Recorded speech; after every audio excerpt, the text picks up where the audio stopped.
A morte de um cidadão gera conflito entre duas famílias. De um lado, os parentes da primeira mulher e do outro, os parentes da segunda mulher. Veja, segundo conta a primeira mulher do malogrado que esteve no local da tragédia, Beato Capingala morreu depois de ter escorregado e caído num tanque com água quando tentou cortar os ramos de uma árvore plantada no quintal. Esta é, de resto, uma versão contestada pelos parentes da segunda mulher que acreditam num ato de homicídio. Veja.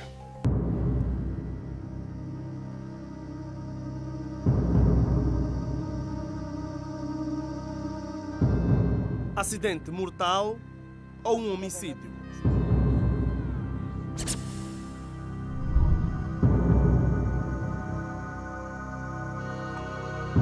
Acho tudo muito estranho. Qualquer um acharia estranho.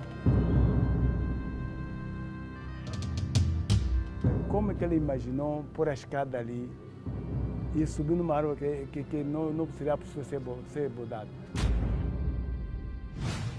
A vítima deixa duas famílias em conflito. Ela apresentava aí na janela, para o marido subir e caiu. A minha irmã que ele meteu aí no tanque. Então ele acusar por quê? Oh, havia que acusar porque matou. Mas que brincadeira é essa?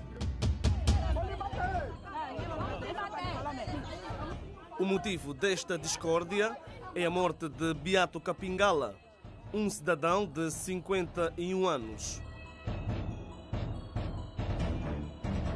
O malogrado tinha dois lares que agora discutem a causa da sua morte.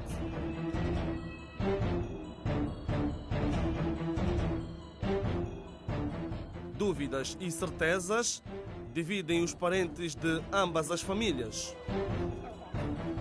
Em que circunstâncias Beato perdeu a vida?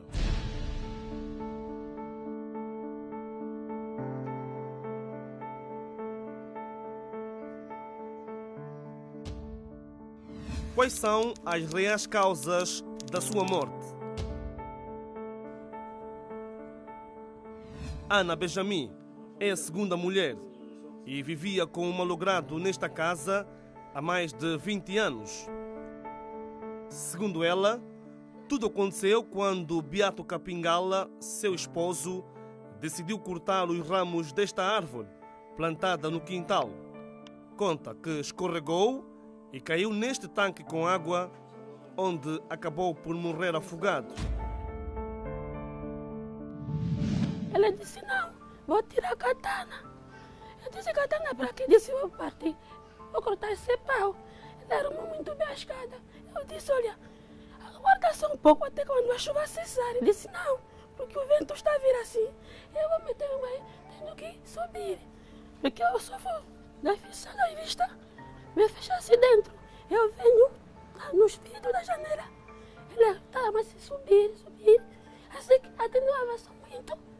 Caiu. Eu abri a porta, venho aqui, não estava a aparecer. Cheguei na casa do meu inquilino, bati nada. Depois descansei os calçados, fui assim acurando os meus vizinhos.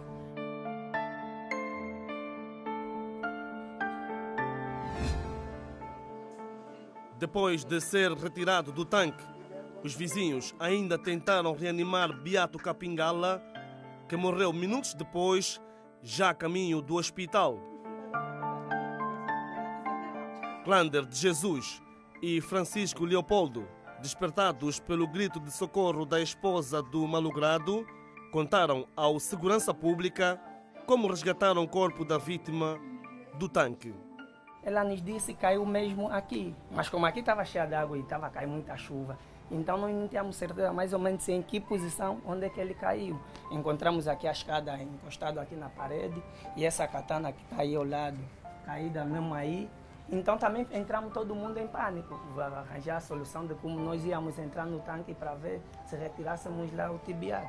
Ficamos aquele dá uma ideia, esse dá aquela ideia, tentamos meter aqui a escada, mas a escada também estava cada vez mais a entrar, porque lá no tanque tem areia. tentávamos meter nesse lado, não estava a dar certo, tentávamos entrar, mas como tinha muita água, como vocês veem aí o sinal, a marca onde que a água parou, ficamos daquela ideia, ficamos por aí uns 5 minutos, mas depois nós vimos, não, estamos aqui há muito tempo, tiramos a escada dessa posição, como essa terra também estava melindrosa, se calhar ia cair, então metemos a escada naquele lado.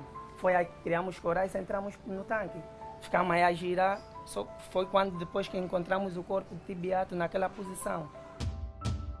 Tinha uma ferida aqui, assim, uma amarradura grande aqui, e uma também aqui, assim, em direção à cabeça. Mas essa da cabeça mesmo era grande, porque parecia, do jeito que estava a escada, deu a impressão de que ele tinha caído e bateu direito com a cabeça. Pareceu, é o que pareceu. Então, tem uma ferida grande aqui, assim, na cabeça. Uma versão contestada pelos familiares do malogrado e os parentes da sua primeira esposa não acreditam na história de um possível acidente, mas sim de um presumível homicídio. Acho tudo muito estranho. Qualquer um acharia estranho. Principalmente porque não avisaram-nos de que o pai caiu no momento. Eram simplesmente 17 horas e nós só ficamos a saber 20 horas. Só ficamos a saber 20 horas e 7 minutos e já o corpo do pai havia sido levado para a morgue. Como é que ele imaginou pôr a escada ali e subir numa árvore que não seria possível ser bodado? Não era possível, aquela árvore é difícil. E logo numa hora que a ventaninha estava forte. Essa parte é muito complicada. O meu parente foi comando, tropa, já há 30 anos. Quer dizer, num lado, eu duvido muito. Quer dizer, volto atrás, um homem que é militar até agora, pronto, entre aspas, né, está na reforma, pôr a escada naquele sítio, é uma coisa que está passando num campo de mina, campo minado. Como que ele veio a ideia de vir pôr a escada ali? Eu preciso saber realmente de que o meu pai morreu. Poderia ter sido, pode até ser esse acidente de que ele caiu da escada porque queria cortar o galho de uma sentinela que está ao lado da rua, que alegam que estava a incomodar um vizinho. Sentinela, elas crescem todas direitinhas, não tem como cortar.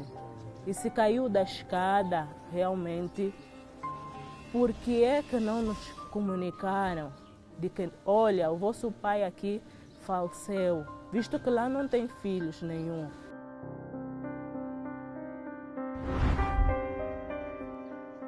Três dias depois, os restos mortais do malogrado continuavam por enterrar. Nos bastidores deste cenário, os ânimos mantinham-se alterados. Para se ultrapassar o diferendo, uma possível autópsia era apontada como solução.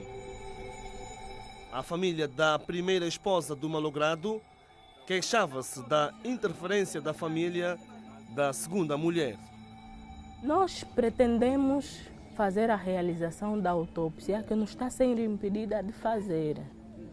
Em segundo lugar, o senhor nega-se a dar a documentação e sem essa documentação, como poderemos saber de como o nosso pai morreu? Acordou-se, sim senhora, que o corpo viria para cá, para a casa da minha mãe. Tudo muito bem. Mas eu como filha, nós como filha, exigimos não enterrar o nosso pai sem a realização da autópsia. Isso não é verdade, porque quando eu me encarreguei de levar o meu cunhado para a morgue, eu não tive conhecimento do que devia ser ou do que ia suceder. Mas posto lá o homem das câmaras, diz que conforme está o seu cunhado com ferimentos, não se pode fazer o funeral sem que você como cunhado faz uma participação na polícia. E este momento, ontem, eu fiz a participação junto com a família do oposto, fomos junto à vila, fiz a participação, fizeram o documento manuscrito e nos orientaram em conjunto que caso não tivesse tempo de lá aparecer hoje, faríamos quinta-feira, que é amanhã. Mas esta manhã nos encontramos, eu e mais outros familiares, e o irmão que veio da província do Bié, recebeu as minhas informações. Fomos lá certificar se o documento já tivera descido lá na morgue e que lá o homem do piquete diz que o documento já está lá presente. E então estamos à espera, o dia da manhã já está tudo combinado, que amanhã às 8 horas estaremos lá presentes juntos para fazer o que está faltando. Beato Capingala já repousa no Campo Santo. O segurança pública teve acesso ao resultado da autópsia, que dá conta que Beato Capingala morreu por afogamento. Ainda assim, a outra família continua a não acreditar na realização da autópsia. O que se fez é simplesmente uma observação. Até onde eu sei, uma autópsia feita da seguinte maneira: pega-se no indivíduo, rasga, tiramos vestígios, tiramos sangue e série de coisas, certo? Mas, quando demos banho no pai, os meus parentes deram banho no pai, não observou-se isso, não se fez uma devida autópsia, simplesmente os médicos olharam e disseram que não era necessário fazer autópsia porque tudo indica que ele morreu mesmo por afogamento. O caso foi entregue ao Serviço de Investigação Criminal, que trabalha para apurar as causas da morte e devolver a tranquilidade entre as duas famílias. Pois é, episódios da vida real e que merecem aqui a nossa atenção, e ainda bem temos em estúdio especialistas que nos ajudam a compreender estes fenómenos sociais, enfim, e começo com o Dr. Virgílio Oluri. Qual é o enquadramento jurídico-legal que se oferece fazer em relação a este assunto? Se vir a apurar-se que de facto há homicídio, pronto, depois temos que qualificar que tipo de homicídio, se é homicídio voluntário, homicídio involuntário, se é homicídio qualificado. Mas repara como também terminou a peça, essas dúvidas só vão ser dissipadas com a realização de uma autópsia, porque a autópsia, nesses casos, é fundamental, que é para poder demonstrar qual foi a causa da morte. Mas já chegou à nossa equipa uma autópsia que confirma a causa da morte. Só que esta autópsia é, ao mesmo tempo, contestada também pelos familiares da segunda mulher, que duvidam da origem da mesma. Caso se prove que não se trata de um acidente, qual seria aqui a penalização dos infratores? Olha, isso depende daquilo que se vir a apurar, qual o tipo de homicídio. Se realmente provar-se que há homicídio, temos que qualificar se é um homicídio involuntário, homicídio voluntário, homicídio qualificado. Para um homicídio voluntário, já vimos na peça anterior que é previsto e punido no artigo 348 do Código Penal, que a moldura vai dos 16 aos 20 anos. O homicídio involuntário é aquela que vai de 1 mês a 2 anos, previsto e punível no artigo 368. E se for um homicídio qualificado, deixa fazer uma parte que no homicídio qualificado, o previsto no 351, que tem uma moldura de 20 a 24, mas só se chega a esse homicídio qualificado desde que aqueles requisitos que o próprio artigo prevê estejam eles preenchidos. Exatamente. Doutor Pedro de Castro Maria, o que é que lhe dá a entender? Noutra hora, para haver poligamia, o primeiro dos cônjuges tinha que consentir, as famílias do interessado tinham que consentir, o próprio homem que tivesse mais de uma mulher tinha de procurar fazer a divisão dos bens materiais na mesma proporção. Portanto, tinha que ter capacidade para isso. Tinha de fazer todos os possíveis para harmonizar os filhos. As famílias devem procurar viver em harmonia. Os pais das famílias devem procurar harmonizar as suas famílias e deve-se ainda aprender quem se colocar num empreendimento chamado poligamia não é uma coisa muito fácil de se gerir. Se não há pulso para isso, é uma coisa a evitar.